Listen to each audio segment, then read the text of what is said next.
Okay, have you ever had that moment? We know the one. Where you're standing there, maybe in the kitchen, maybe staring into the fridge, and you absolutely cannot remember why you walked in there. Oh, yeah. Total blank. Or you stand up, full of purpose, go to another room, and poof, gone. Exactly. That weird, fuzzy, brain fog feeling, like your brain's running on fumes. Right. And we always blame stress. Right. Or maybe Yeah. not enough sleep. Or just, getting older. Sure, could be. But what if I told you the real bad guy, the sneaky one, is probably sitting right there in your pantry, looking all innocent? Uh-huh. Get this. It's the one thing lab rats apparently like more than, wait for it, cocaine. Wow. Okay, yeah. That definitely gets your attention. Doesn't it just? So this deep dive, our mission today, is basically to pull back the curtain on all the sweet talk, literally. And show you what's actually going on inside your head when you eat too much sugar. It's Well, it's kind of surprising how harsh it can be. We're talking short-circuited memory, maybe feeling anxious for no reason, basically turning your brain into, I don't know, a slightly damp sponge. Huh. Yeah, not ideal. And our big claim here, the thing that's really stunning, is how sugar messes with your brain's reward system. It acts kind of like, well, like addictive drugs. In some really specific biological ways, yes. It triggers similar pathways to things like cocaine or heroin. It's not just, oh, I fancy something sweet. It's chemically hooking you. Okay, whoa, chemical sabotage. Let's dig into that. Starting with that rat study you mentioned, that's just wild. It really is. When an animal consistently picks sugar over a drug known for being intensely addictive, you've got to stop and think, right, this isn't trivial. Definitely not. So when you eat a load of sugar, it's not just a little, tasty signal. It's like a massive dopamine hit straight to that reward center. Bang.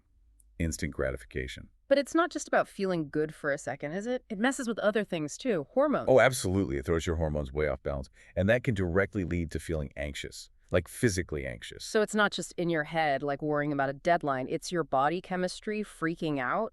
Totally physiological. You get that huge sugar rush, right? Mm-hmm. So your body pumps out loads of insulin to deal with all that glucose flooding your system. Okay, insulin the cleaner upper. Got it. But that massive insulin spike often makes your blood sugar crash too low afterwards. And your body hates that. So it releases stress hormones, cortisol, adrenaline to try and bring it back up. Hold on. So the sugar high inevitably triggers the fight or flight chemicals? Pretty much. It's a built-in biochemical roller coaster. So you're basically setting yourself up to feel jittery and stressed, even if you're just like watching TV. Exactly. You feel worried, maybe a bit shaky, but there's nothing actually wrong in your environment. It's just your internal chemistry going haywire. And that feeling probably makes you want more sugar to feel better. You got it. Vicious cycle, which is bad enough, but then there's the long-term damage to your thinking. Yeah, that's the scary part for me, the memory stuff. It often starts subtly. Can't find your keys again, blanking on someone's name, just not feeling sharp. Makes you worry you're like losing it sometimes. It really can. Yeah. And the idea that it might just be the sugary cereal you had for breakfast, Mm-hmm. that's kind of mind-blowing for most people. And there's a specific part of the brain that takes the hit. Mm-hmm. Research points strongly towards the hippocampus. Yeah. That's your learning and memory powerhouse. Right. And constantly high blood sugar, which leads towards prediabetes. Then type 2 diabetes seems to directly damage how well the hippocampus works. It's not just a feeling, it's actual wear and tear on your memory center. Okay, but you always hear your brain needs sugar, right? Like it runs on glucose. Ah, yes. Yeah. The classic defense. And technically it's true, the brain can use glucose. But that's a massive, dangerous oversimplification. How so? Well, here's the kicker.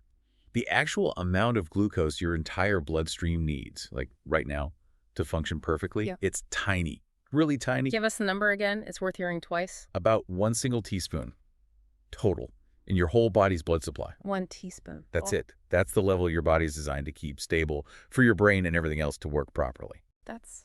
Okay, I'm pretty sure my morning coffee sometimes has more than that just in the coffee, never mind breakfast. Exactly. It's absurdly small compared to, say, a can of soda or a bowl of pasta. So what happens to all the extra? Well, that's where insulin comes charging in again. Its job is to get that excess sugar out of the blood fast. Store it away. First is glycogen in your liver and muscles, But there's limited space for that. And after that? It gets converted and stored as fat. Right.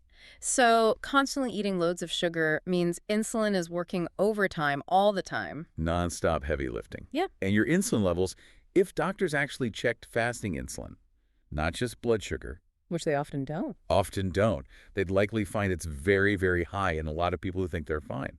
Your pancreas is just churning out this stuff, Yeah. trying desperately to keep blood sugar down. And eventually the system gets tired, like the cells just stop listening to the insulin. That's exactly it. Your cells, including your brain cells, become resistant to the insulin signal.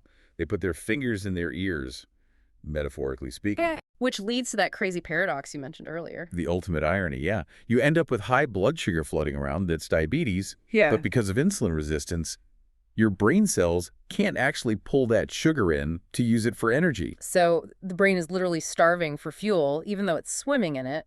Starving in a sea of plenty. Precisely. Okay, that explains so much. Like that 3 p.m. slump where you just can't think anymore. Your brain's run out of usable juice. That's brain starvation right there. Mind blown. Okay, so we get the why now. The sugar overload, the insulin burnout, the starving brain. But it's not just candy bars and cake, is it? There are sneakier sources. Oh, the hidden stuff is maybe even worse because you don't see it coming. The biggest shock for most people, starch.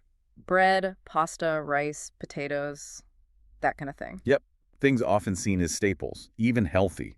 But many refined starches break down into pure glucose incredibly fast, sometimes even faster than eating table sugar. So that innocent-looking slice of white bread is basically just sugar in disguise. Pretty much. A fluffy sugar delivery system. And don't even get me started on fruit juice. Oh no, not the juice. Even the 100% pure, not from concentrate stuff. Especially that stuff.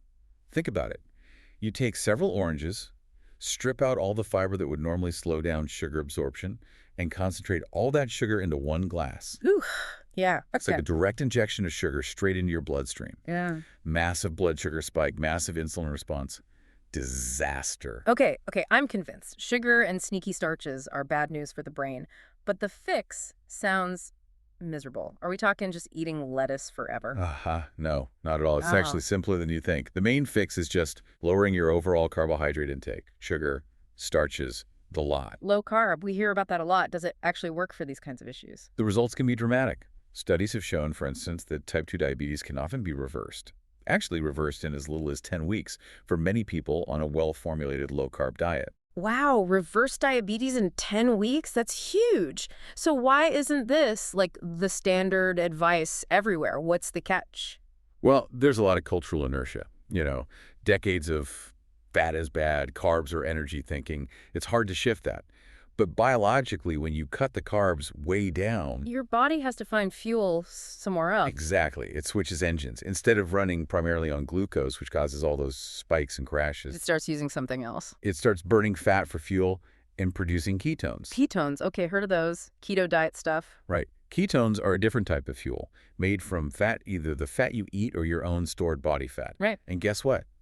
Your brain loves ketones. It runs really well on them, maybe even better than on glucose for many functions. So you're feeding your brain a cleaner, more stable fuel and burning body fat at the same time. That's the beautiful 2-for-1 deal, yeah. And the mental effects. People consistently report better mood, much sharper focus and concentration, improved memory, and that horrible brain fog just lifts. Gone. You feel clear-headed. Okay, sign me up. But practically speaking, cutting carbs sounds hard. Don't you just get hungry and grumpy? I know I would. That's the critical mistake people make. Mhm. It's not just about cutting carb, it's about replacing them. You absolutely need to feel full and satisfied. So what do you replace them with? High-quality protein and healthy fats. That's the magic combination. Things like grass-fed meat, fatty fish like salmon, eggs, avocados, nuts, olive oil, that sort of stuff. So it's less about deprivation and more like an upgrade. Exactly. Think of it as upgrading your fuel source. When you eat enough protein and fat, especially starting with breakfast. Like eggs and avocado, maybe, instead of cereal. Perfect example. Mm. That's at your blood sugar stable right from the start. No morning spike, no mid-morning crash, no desperate craving for something sweet by 10 a.m. It nips the whole cycle in the bud. The brain fog just evaporates. Okay, what about those starchy things we love? Bread, pasta, pizza, are they gone forever? Not necessarily. You just need smarter swaps. There are great alternatives now made with almond flour or coconut flour. Hmm. They give you that texture, that vehicle for toppings without the massive sugar load. You can make pretty decent low-carb bread, muffins, even pizza crusts. So substitutes are key. What about eating out? You mentioned hidden sugar, Yeah. like in sauces, that butter chicken example. Yeah, eating out requires being a bit of a detective. Lots of restaurant sauces, dressings, marinades are loaded with sugar for flavor balance. Butter chicken is a classic delicious, but often has heaps of sugar. So you have to ask. Or just stick to plain grilled stuff. Ask, definitely. Or learn to cook your favorites at home. You'll be amazed how good things like butter chicken can taste using just spices, cream, butter, no sugar needed. You just have to assume sugar is in everything pre-made until proven otherwise. Be suspicious of sauces. Got it. Mm. Okay, let's wrap this up. The big takeaway, the most powerful thing someone listening can do right now for their brain fog, mood, memory. Cut the sugar, cut the refined starches, the breads, pastas, cereals, and crucially, replace them with real whole foods packed with quality protein and healthy fats. Simple, but maybe not easy at first. It takes adjustment, sure, but think of that plant analogy. Your brain needs some glucose, like a plant needs some water. But what happens if you keep pouring gallons of water on it every day? Yeah, you drown it, it dies. Exactly. Too much sugar drowns your brain's ability to function clearly. And the really cool part is, your body is smarter than we give it credit for. Your liver can actually make that tiny essential amount of glucose, that 1 teaspoon from protein and fat, if needed. It's called gluconeogenesis. Your body has it covered. You don't need to eat sugar to survive. Which brings us to that final kind of provocative thought. If your body can make all the sugar it actually needs, then when you're constantly reaching for the sweet stuff, the cakes, the cookies, the sodas, Hmm. what or who are you really feeding? Definitely something to think about.